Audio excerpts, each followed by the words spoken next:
It's Saturday the 30th of October and we're right at the end of the chilli season now, so a bit of a sad day because I'm going to have to, excuse me while I shut the doors, I'm going to have to cull everything back. So just take a little look at where we are. My Carolina Reapers are upstairs, so they're all nice and safe and they're still producing, so I'm going to leave those in place. This is a prairie fire, not all that impressed with it to be honest. Interesting but not something I'll be bringing back. These are red habaneros. This has been a really good super producer. I've just taken one off. It's not quite ready, but it'll do. A big problem I've got at the minute is I've got an infestation of tiny little buggers that have got in. I've no idea how. You can see one here. So this is a teeny tiny little snail, and what they do is they make teeny tiny holes in all of your leaves, and with some of the peppers, believe it or not, they'll actually eat away at the pepper. So they've obviously got no heat receptors whatsoever.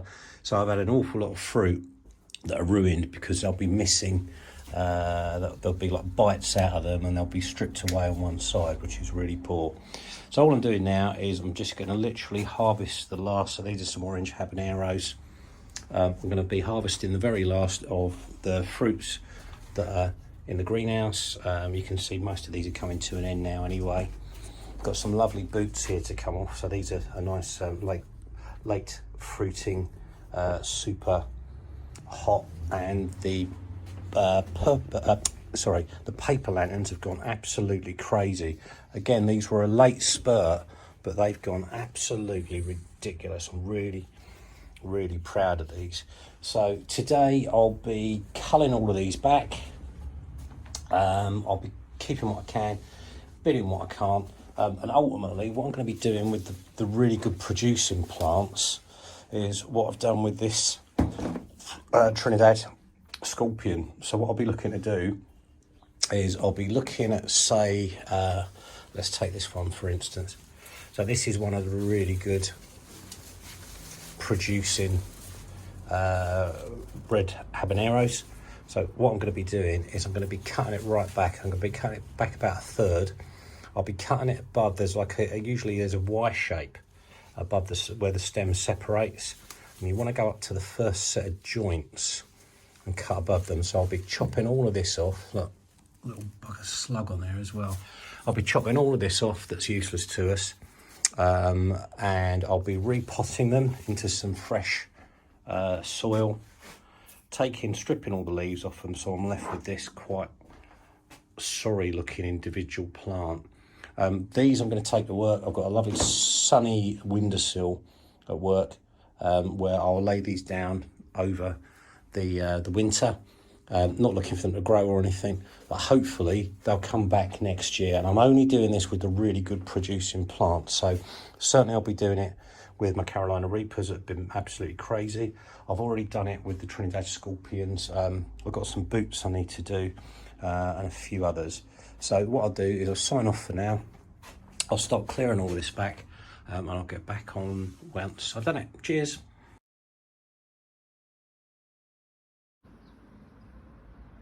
Right, so I've cleared all the plants down, and this is just the last of the greenhouse crop. So I've got orange habaneros here. I've got a lovely big bag for the paper lantern. They've produced really well this year. Some really teeny weeny, these are boots, really teeny weeny little butchercolas. And in here I've got a bit of a mix, so actually that's too soft, they can go. So all of these green ones are just unripe, basically, but they're still going to have some heat, and I can use those for chutneys and things. Just literally a couple of Trinidad Scorpions, and somewhere in there the last of the Peruvian purple. So these are a wonderful looking plant, but they've really produced very little, so probably won't be bothering those again. So that's it for the greenhouse crop. I've still got the Carolina Reapers upstairs that I'll go up and sort out, and I'm just going to do a few adjustments to the greenhouse to get it all nice and set for the winter. Cheers.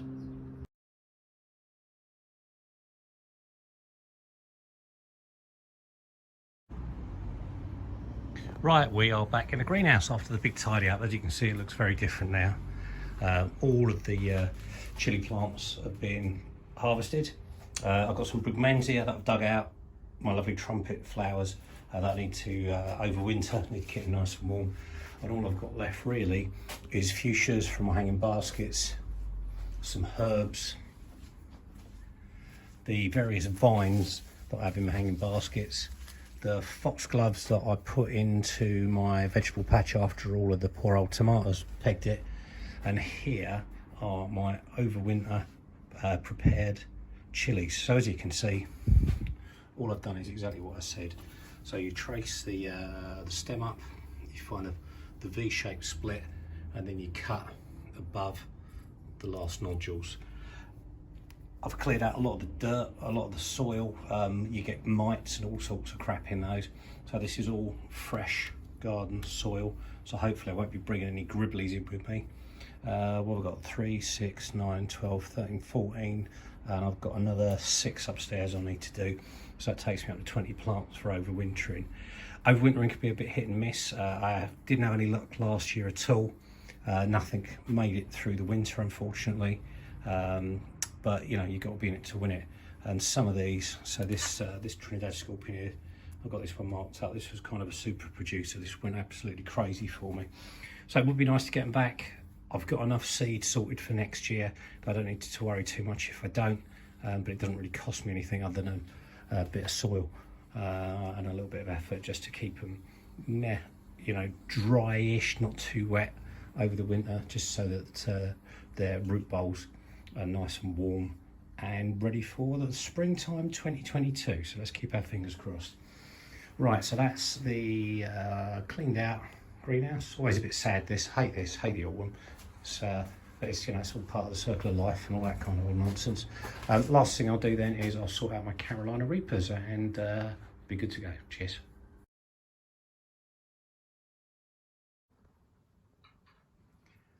Just finishing off this instalment then. These are my Carolina Reapers. It's really sunny, so it's going to be a little bit awkward to film them. So I'll kind of go from the side.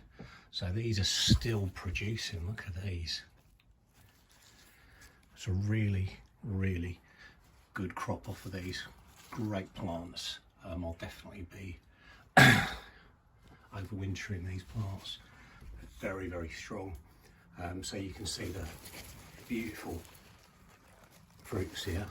And I've still got a bunch of green fruits that are waiting to go. So yeah, these will be very, very good. So I shall crop these, get everything in the freezer, and these will continue to produce. I'll probably give these a week or so more, and we'll see how we go.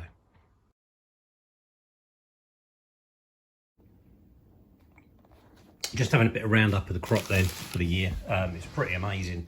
So this lot are all Carolina Reapers. That's a outstanding amount.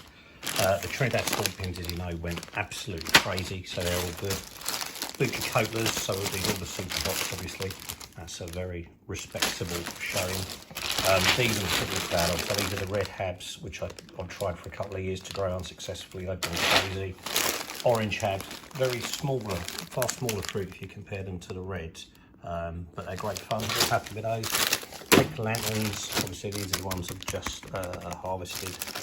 Very late blooming crop, but lovely. And then some other bits and bobs. So the Peruvian purple, as I said, lovely plant, great leaves, but not a massive yield, but we'll see how we go. And then some sort of disappointing ones really. Prairie Fire, which was a little bushy one. A lot of effort getting these off for a very small yield. Likewise, I tried something called T-Pan this year. Very, very small yield. I don't think I'll bother with those again. Tabasco, your traditional Tabasco sauce. Tiny, teeny little yield of those. Cherry bombs, not bad. They should be interesting to play with. They would be much milder. Be able to stuff those and stuff, so that's all cool. And right down at the far end, we've got this sweet banana. These great big, and these are going to be very, very mild. Hardly any heat at all. Maybe just more like a conventional red pepper. And then what you always end up with is a whopping great big bundle of, oh, see what I've done there. I've mixed up my poblanos with my odds and sods. I've just realised that. So start one of the poblanos, and my odds and sods are just all the quite unripe fruits that aren't ready to be harvested, but will still be good at chutneys and stuff. So they should be in fact over there, which is what it's for me. So I saw that. and basically it's filling up a whole freezer tray. Good. So probably a week or two more to get the last of the reapers done, and then we can start making sauces. Cheers.